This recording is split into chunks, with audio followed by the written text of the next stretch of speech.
This is the video for the do's and don'ts for coordinate geometry. So starting off with the perpendicular bisector, whenever you see that phrase, it usually refers to you know two coordinates, and what you're looking for is the equation of the line that bisects those 2 points, that goes through the middle and is perpendicular to the line joining those 2 points. So it's perpendicular to that line and passing through the middle. So you can work out the equation of this line really easily because you can work out the gradient of the line joining these 2 points, and then you can know the gradient of the perpendicular line, and you can work out the midpoint easily as well. So perpendicular bisector means midpoint and perpendicular line. Okay, talking of perpendicular, you know that if lines are perpendicular, that means that the product of their gradients is -1. And vice versa, if you multiply the gradients of two lines together and you get -1, then that means those two lines must be perpendicular. Moving on to intercepts. So if we're talking about where a line intersects with the x-axis, you know that means that y equals 0. And similarly, if we're talking about the y-intercept, then you know that means that x equals 0. If we're talking about intersections with other lines, not the axes, intersections with other lines, whenever you see the word intersect, you're thinking about simultaneous equations. So if you've got the equations of two lines, or the equation of a line and a circle, or a line and a curve, and you want to find out where they intersect, simultaneous equations. I can't emphasize enough, but with coordinate geometry, if ever you're not sure, especially for questions where you're asked to work out the area of a triangle, or you're asked to do some problem solving involving circles, sketch it out. Draw a sketch, draw a reasonably accurate sketch. It doesn't have to be perfect, but just being able to visualize it, just having the picture in front of you will help you to figure out how you work out the area of the triangle, or the area of, or the circle problem, whatever it is. So having this little sketch in front of you will be able to think, okay, well, if I can work out this height here of this triangle and then work out this length here of that triangle, I can then do base times height divided by 2.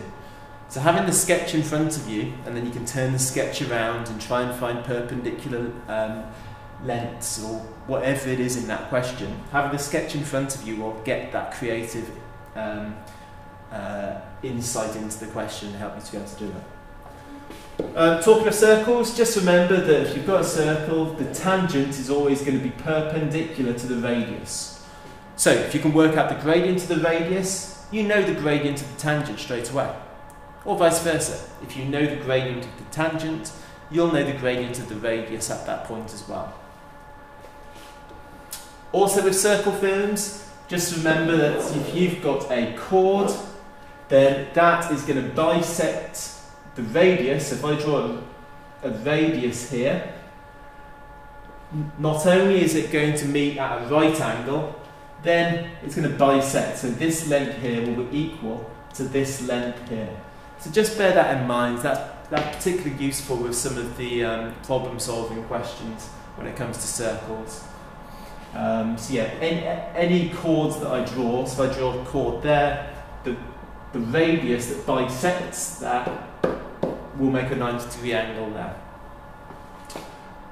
And the third circle thing you need to know, just remember that if you have two perpendicular lines inside a circle like that, so if these are perpendicular, so if I multiply the gradients of these two lines together and get -1, then that must mean that this line goes through the centre of the circle. Yeah, and vice versa, if you know that that line goes through the centre of the circle, then you know that has to be a right angle, and you know that the product of these two gradients will be -1. And finally, just talking a little bit more about going back to the intersections. If when I talk about simultaneous equations to find where lines intersect, Once you have put those simultaneous equations together and you've got your one equation to solve, if the discriminant of that equation is less than 0, then those lines will not intersect.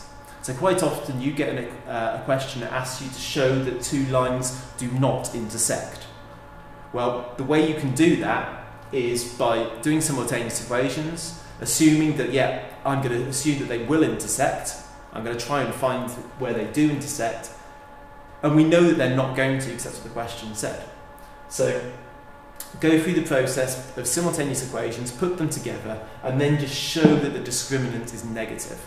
If you do that, then that is enough to show that the lines will not intersect. Similarly, if you were asked to show that lines meet once, or if a line is a tangent to a circle, or I want to show that a line is a tangent to a curve, then again I will go to solve simultaneously, and then what I will do is I'll show the resulting equation, the discriminant of that is 0, because that will give you your repeated roots. Okay? Right, things to avoid doing. Don't forget to do the negative reciprocal when we're talking about the normal. The normal to a curve means that it's perpendicular. It's perpendicular to the tangent.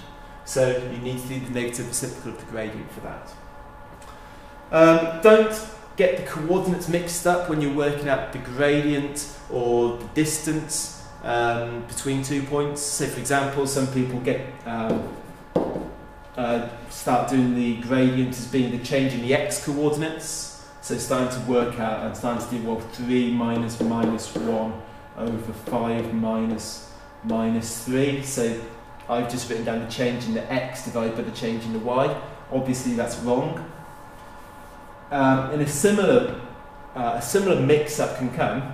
So if I did 5 minus 3, so this is okay so far, the change in the y coordinates. So I've done this y coordinate, take away this y coordinate. But if I then did minus 1 minus 3, this is now wrong. Because I should be doing 5 minus 3 and then 3 minus 1. So if I did this coordinate, take away this coordinate, I have to do this coordinate, take away this coordinate. So basically getting your x1s and x2s mixed up here. So make sure you get these the right way round. That's the correct way to do it. And in a similar way when it comes to the distance formula. Make sure you get the order the right way round. So calling that x1, calling that y1, calling this x2, calling that y2. It will just help you make sure you get the coordinates in the right place in the formula. Simultaneous equations. Quite often, whenever I talk about simultaneous equations for circles, a lot of students say, oh, we'll make them equal to each other. And then they end up doing something like this. They go, well, x plus 2y plus 3, and these are two equations, they're both equal to 0, and they go, oh, make them equal to each other, and they put that equals to that. And then you can't solve that because you've still got the x and the y there. When we talk about simultaneous equations, it's not just as simple as make them equal to each other. The whole point is you need to eliminate one of the variables. You need to get rid of the x, or you need to get rid of the y. So you need to make either x the subject in either one of these equations, or you can make y the subject in either one of these equations. And then once you've done that, you can make them equal to each other, so you only have one variable. So for example, if I take the if I put the y over on the right hand side here, so if I put the y as a plus over on that side, and then if I put my 2y, or if I put the x and the 3 over to the left hand side over here, so I get a minus x and a minus 3. And then I could divide by 2 here as well to get the y by itself. Once you've got y's by themselves, then you can make these equations equal to each other. So I'd get 2x plus 5 equals minus x minus 3 over 2. mean, obviously there are other ways of solving simultaneous equations. I just want you to avoid that mistake of just sticking two equations together, where you end up getting something like that. It's a really common mistake I see a lot, so do be careful about that. You want to get rid of one of the x's or the y's. And finally, when we're talking about circles, just remember that this is the radius squared in the formula. So if the radius is 4, that'd be 16 over there. If your radius is root 2, then that will be 2 over there. If the radius is 4 root 2, then this is going to be 16 times 2, so it's going to be 32 over there. So just remember that's always the radius squared. And similarly, if you're reading off from an equation, if the equation of a circle is something like